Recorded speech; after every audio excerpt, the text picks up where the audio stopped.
চট্টগ্রামের প্রথম দিনের অনুশীলন সেরেছে বাংলাদেশ দল। যোগ দিয়েছেন দুপুরের ফ্লাইটে যাওয়া তাসকিন সহ 7 ক্রিকেটারও। অনুশীলনে ফিল্ডিং সেশনে দেয়া হয় বাড়তি গুরুত্ব।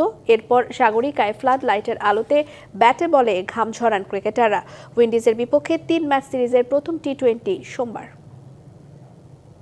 Bangladesh won the toss and elected to bat.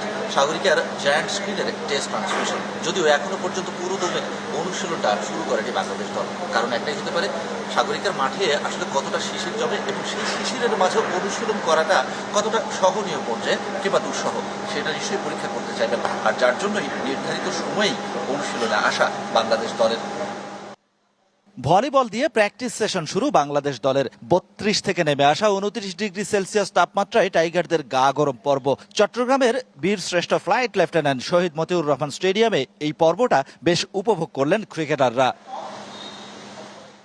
মাঠের ক্রিকেটে বাংলাদেশের আরেক দুর্দশার নাম ফিল্ডিং। কখনো ক্যাচ ফসকে যায় হাত থেকে, কখনো বা শূন্যে তাকিয়ে বলের ফ্লাইট মিস, আর রান আউট করার প্রশ্নে কালে ভদ্রে থ্রো আঘাত হানে স্ট্যাম্পে। তাই তো সাগরিকায় শুরুতে গ্রাউন্ড ফিল্ডিং, একই সঙ্গে ডুয়েল ফিল্ডিং প্র্যাকটিস। শিষ্যদের নিয়ে ফিল্ডিং কোচের ব্যস্ত সময়।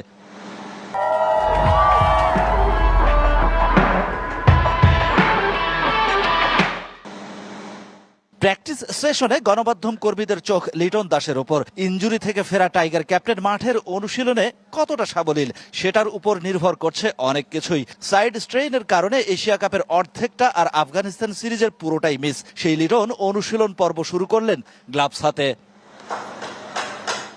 ক্যামেরা পর্যবেক্ষণে হঠাৎ অফ ফর্মে চলে যাওয়া জাকের আলী অনেক। ক্যাচ প্র্যাকটিসে সিরিয়াস মুডে তাওহিদ হৃদয়, সাইফ হাসানরাও শার্প ফিল্ডিং নিয়ে ব্যস্ত। ফ্লাড লাইটের আলোয় ক্যাচ ধরার মোহরায় পুরো tiger squad.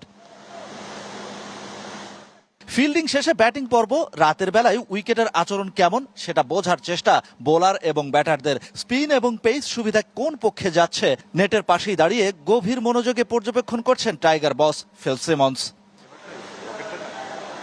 Shahan Papon, DBC news, Chittagong.